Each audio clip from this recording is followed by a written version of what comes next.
Guys, welcome back to my channel কোয়েলের রান্নাঘরে আপনাদের সবাইকে স্বাগতম। এর আগে মাটনের অনেক রেসিপি আপনাদের সাথে শেয়ার করেছি। আজকে আমি আবার একটা মাটনের রেসিপি নিয়ে হাজির হয়েছি। আজকে আমি বানাবো মাটন রোগান জোস।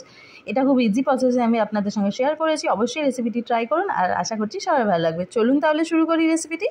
মাটন রোগান জোস বানানোর জন্য এখানে আমি 700 গ্রাম মাটন ভালোভাবে ধুয়ে নিয়েছি। এছাড়া আমার লাগবে কিছু রাফলি চপ পেঁয়াজ, আদা, রসুন। এছাড়া লাগবে টক দই, গোটা গরম মশলা, লাগবে কাশ্মীরি রেড মির্চ যেটা মেন ইনগ্রিডিয়েন্ট, আর কিছু মশলা। প্রথমে কড়াইতে আমি 1.5 কাপ মতো সর্ষের তেল দিয়ে দিলাম, আর দিয়ে দেবো তেজপাতা, দিয়ে দেবো গোটা গরম মশলাগুলো। এরপর যতটা তেল দিলাম তার ডাবল জল দেব, যাতে মাংসগুলো সেদ্ধ হয়ে যায় কুকারে। এইবার দিয়ে দেবো মাটনগুলো, দিয়ে দেবো স্বাদ মতো লবণ, আপনারা বুঝে অ্যাড করবেন অবশ্যই লবণটা। দিয়ে এটাকে একটা সিটি মেরে ফিরে আসছি, ততক্ষণ মাংসটা আমার সেদ্ধ হোক। এই পর্যায়ে আমি পেঁয়াজগুলো ভেজে নেবো। তার জন্য কড়াইতে দিয়ে দিলাম তেল। তেলটা গরম হয়ে গেলে এই যে পেঁয়াজ, আদা, রসুন কেটে রেখেছিলাম সমস্তগুলো ভেজে নেব।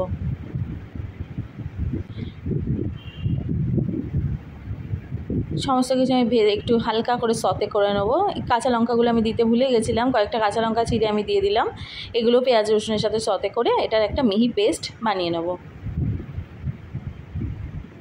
দেখুন একদম স্মুথ পেস্ট এটা রেডি হয়ে গেছে। ওইদিকে মাংসগুলো আমার সেদ্ধ হয়ে গেছে ভালোভাবে। এখন এই পর্যায়ে মাংস আর স্টকটাকে আমি আলাদা করে রেখে দেবো। এই স্টক দিয়েই রান্না হবে, এক্সট্রা কোনো জল এখানে অ্যাড হবে না।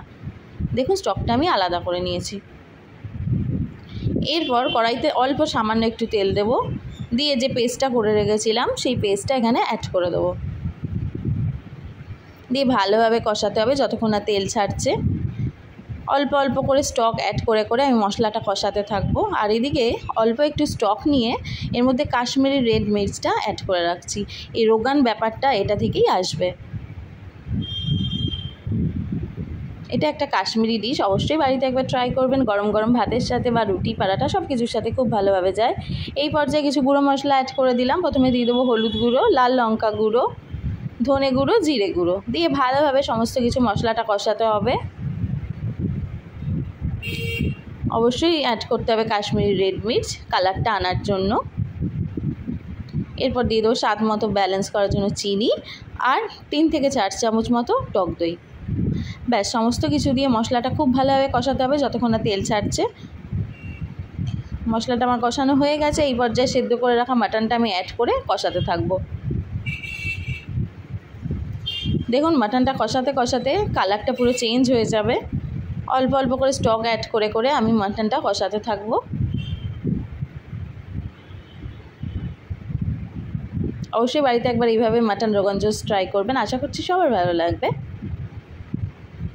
কষাতে কষাতে এর কালারটা পুরো কালচে হয়ে আসবে, তখন বুঝবেন কষানো হয়ে গেছে। যেহেতু মাটন আমার সেদ্ধ আছে সুতরাং অত কষানোর দরকার নেই। দেখুন কালারটা চেঞ্জ হয়ে গেছে, তেল ছাড়া শুরু হয়ে গেছে সাইড থেকে। এই পর্যায়ে সমস্ত স্টকটা আমি অ্যাড করে দেবো, দিয়ে ভালোভাবে মাটনের সাথে ফুটতে দেবো। একবার ফুটে গেলে যে স্টকে আমি কাশ্মীরি রেড মির্চটা গুলে রেখেছিলাম সেটাও এই পর্যায়ে অ্যাড করে দেবো। এটা একবার ফুটে যাক, তারপর ওটা আমি অ্যাড করে দেবো।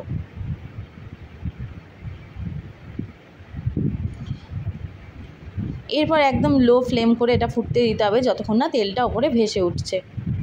এই পর্যায়ে একটু মিট মশলা অ্যাড করে দেবো,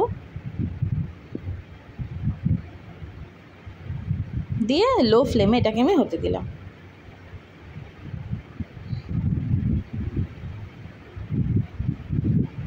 দেখুন কিছুক্ষণ পর ওপরে তেলটা ভেসে উঠেছে। আমার আরেকটু এটা থিকনেস প্রয়োজন, আরেকটু ফুটিয়ে আমি এটা অফ করে দিয়ে তারপর গরম গরম সার্ভ করব। তৈরি হয়ে গেছে মাটন রোগান জোস। কালারটা একদম পারফেক্ট এসেছে। আমি আমার মতো করে ট্রাই করেছি, অবশ্যই একবার আপনারা আমার প্রসেসে ট্রাই করবেন। আশা করছি সবাই ভালো লাগবে। আর কেমন লাগলো আমাকে অবশ্যই কমেন্ট সেকশানে জানাবেন। আজ তাহলে আসি, টাটা।